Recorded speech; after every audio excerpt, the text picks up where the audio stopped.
Hello everyone, welcome back to Aditya and Ajay blog channel. दोस्तों, आप सभी से रिक्वेस्ट है वीडियो को फुल वॉच करने के बाद ही अपना ओपिनियन दीजिएगा। थंबनेल और टाइटल देख के तो बिल्कुल भी अपनी ओपिनियन मत दीजिएगा। हमारे देश में, हमारे समाज में हस्बैंड वाइफ को चीट करती है और वाइफ हस्बैंड को चीट करती है। अगर हस्बैंड वाइफ दोनों ही एक दूसरे के लिए लॉयल है, दोनों ही एक दूसरे से बहुत प्यार करते हैं, तो ऊपर वाला भगवान चीट कर लेता है। शादी शादी शादी शादी एक गुड्डा गुड़िया का खेल नहीं है। शादी एक पवित्र बंधन है। पवित्र बंधन है, दो दिलों का मिलन है, दो जिस्म एक जान का मिलन होता है। शादी गुड्डा गुड़िया का खेल नहीं होता है। मनीषा अपने पति के लिए कितना लॉयल है। अभी भी वो इतना प्यार करती है अपनी पति से, इतना प्यार करती है कि इतना कुछ होने के बाद भी वो अपनी पति को एक्सेप्ट कर रही है कि एक बार मुझे मना ले, एक बार मेरे पास आ जाए, एक बार मुझे गले लगा ले। मगर एक तरफ पति लॉयल होता है तो पत्नी चीट करती है। अतुल सुभाष अपनी पत्नी से इतना प्यार करते थे, इतना प्यार करते थे कि इसको तबीयत खराब होने पे, प्रेगनेंसी में अपने हाथों से गंदगी साफ करना, बच्चे का डायपर बदलना, घर का काम करना, किचन में खाना बनाना, हर वो खुशी देने के लिए चाहते थे अपनी वाइफ को, मगर वाइफ ने चीट किया। आज अतुल सुभाष इस दुनिया में नहीं है। मगर आज एक ऐसे शख्स के बारे में हम बात करने वाले हैं, सृजना और विवेक। विवेक अब इस दुनिया में नहीं है। 2019 दिसंबर को विवेक का डेथ हो गया। इनकी कहानी कुछ ऐसी है। 2014 में एक ही स्कूल में एक ही कॉलेज में पढ़ते थे और विवेक सीनियर और सृजना इनसे एक क्लास नीचे थी, डाउन थी, जूनियर थी और विवेक सीनियर थे।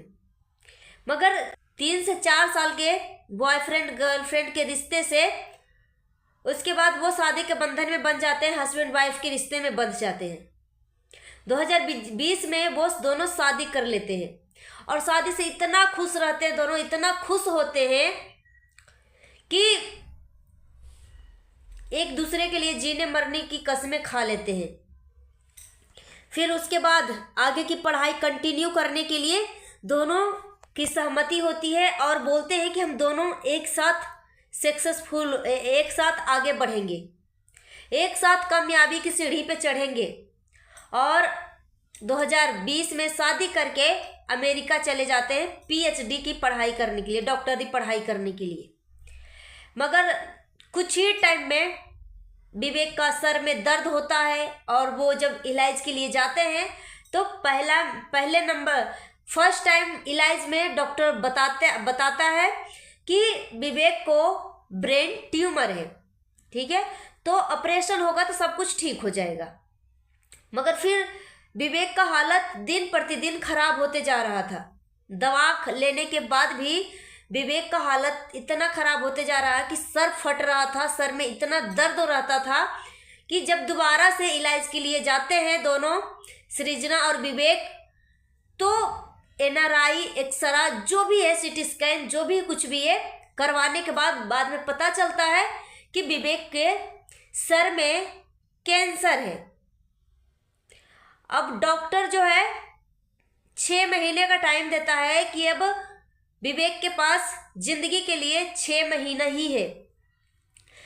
मगर जैसे ही ये शब्द सुनती है सृजना अपने मुंह से, डॉक्टर के मुंह से, तो सृजना के पैरों तले जमीन खिसक जाता है।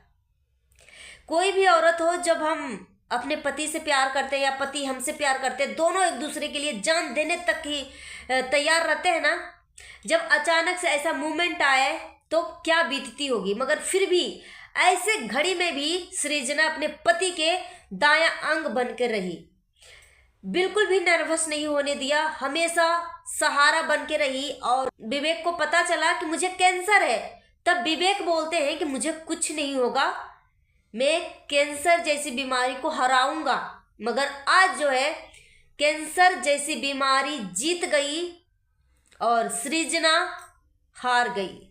विवेक आज इस दुनिया में नहीं है।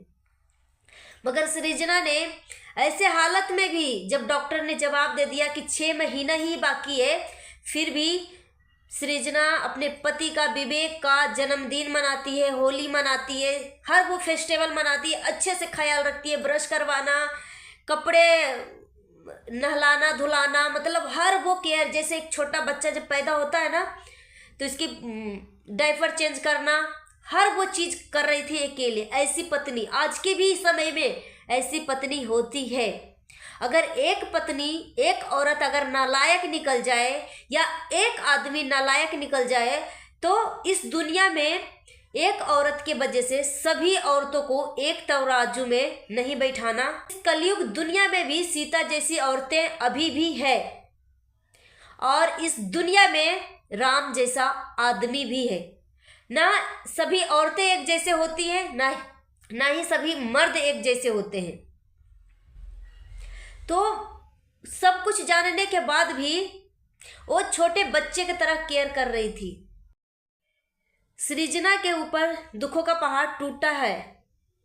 हम ईश्वर से प्रार्थना करेंगे कि भगवान सृजना को इस दुख के घड़ी में इतना हिम्मत दो कि अपने आप को इस दुख से निकाल सके।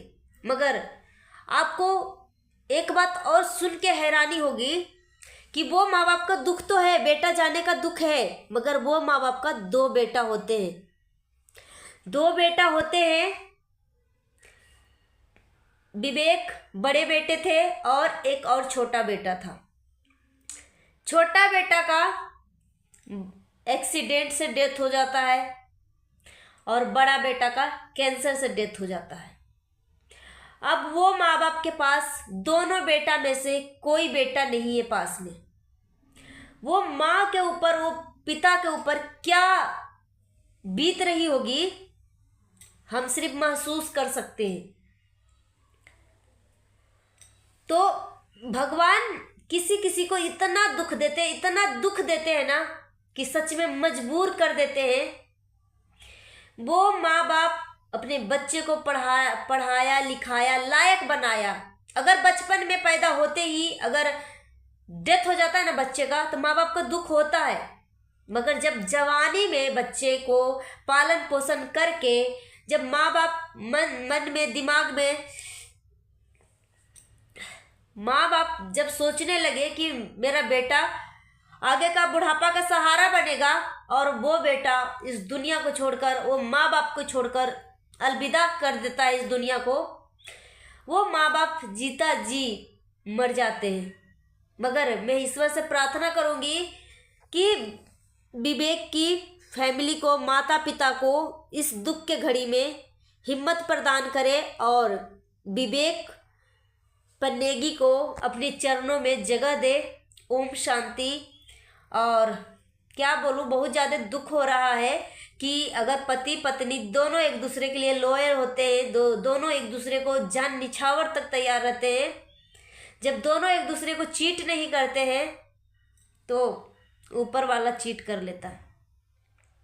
दुनिया को ये जोड़ी पसंद आ रही थी, सबको ये जोड़ी पसंद आ रही थी, मगर भगवान को ये जोड़ी पसंद नहीं आई, इसलिए अलग करके रख दिया। आजकल के दुनिया में भी सीता जैसी औरतें होती है। इस कलयुग समाज में, इस कलयुग दुनिया में भी सृजना ने एक मिसाइल, एक इतिहास रच दिया अपने पति के ऐसे अवस्था में, ऐसे हालत में लास्ट मोमेंट तक साथ देकर ऐतिहासिक नाम रच दिया। और सृजना और विवेक की कहानी कोई मूवी से कम नहीं है, कोई मूवी से कम नहीं है। सो गाइस, मिलती हूँ नेक्स्ट वीडियो में। Thanks for watching. अपना ओपिनियन हमें कमेंट बॉक्स में जरूर दीजिएगा। Thank you.